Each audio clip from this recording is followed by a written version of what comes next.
Halo guys, di sini aku mau ngejelasin tentang dependent sample. Nah, bisa dibaca ini sedikit ya. Intinya dependent sample ini kalau dalam statistik itu saling berhubungan atau memiliki keterkaitan satu sama lain. Datanya itu saling berpengaruh atau terkait gitu ya. Oke, next ya. Bahan-bahan yang kalian butuhkan itu yang pertama pastinya ada variabel, identifikasi variabel, kemudian ada judul dan juga hipotesis. Di sini aku ngambil variabel X dan Y, di mana X adalah kesejahteraan psikologis mahasiswa dan Y adalah tingkat emosional mahasiswa. Jadi aku judulnya hubungan antara kesejahteraan psikologis mahasiswa dan tingkat emosional mahasiswa. Kemudian hipotesisnya ada hubungan antara kesejahteraan psikologis mahasiswa dengan tingkat emosional mahasiswa. Oke, next kalian juga harus ada layout datanya. Aku di sini ngambil subjeknya ada 30, yaitu ada X, Y, kemudian X dan Y tadi itu kalian kali. Kalian bisa menggunakan Excel ya guys. Kemudian ada kalian juga harus menghitung X kuadrat dan juga Y kuadrat. Ini juga harus ada penjumlahannya juga di akhir, kalian jumlah semuanya.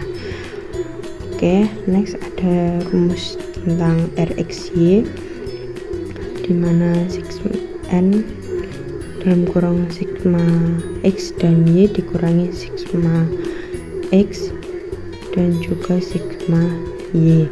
Ini tinggal masukin aja dari layout data yang udah kalian kelola tadi. Itu tinggal dimasukin aja sesuai dengan rumus. Kemudian ada interpretasi hipotesis. Di sini terdapat aturan interpretasi.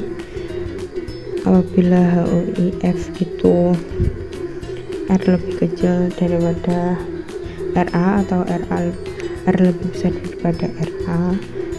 Ada juga bentuk hipotesis di mana H0 hipotesis nihil dan H1 berarti hipotesis alternatif. Ada juga taraf signifikasi hipotesis.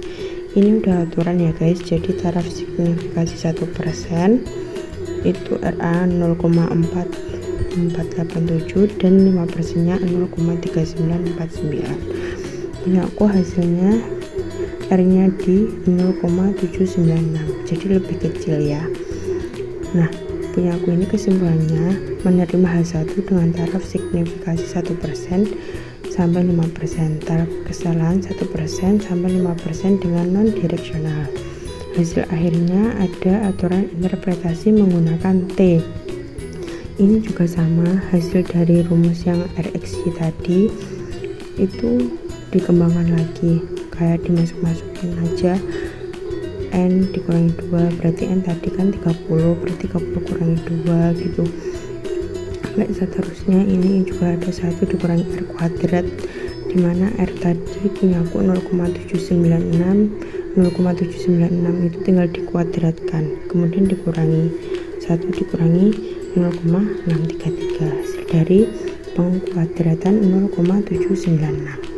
Nah, di sini aku mencapai hasil akhir 6,952. Jadi koefisien determinasiku R kuadrat sama dengan 0,796 kuadrat sama dengan 0,633. Jadi X menyumbang 63,3% ke Y. Adapun 36,7% lainnya dari variabel yang lain. Rejected HOIFT sama dengan 6,952 lebih besar daripada TA sama dengan 2,042. Jadi ada hubungan negatif dengan taraf signifikan 0,050 berdasarkan indeks TA. Artinya semakin meningkat kesejahteraan psikologis mahasiswa, maka semakin rendah tingkat emosional mahasiswa atau semakin menurun kesejahteraan psikologis mahasiswa, maka semakin meningkat tingkat emosional mahasiswa. Begitu.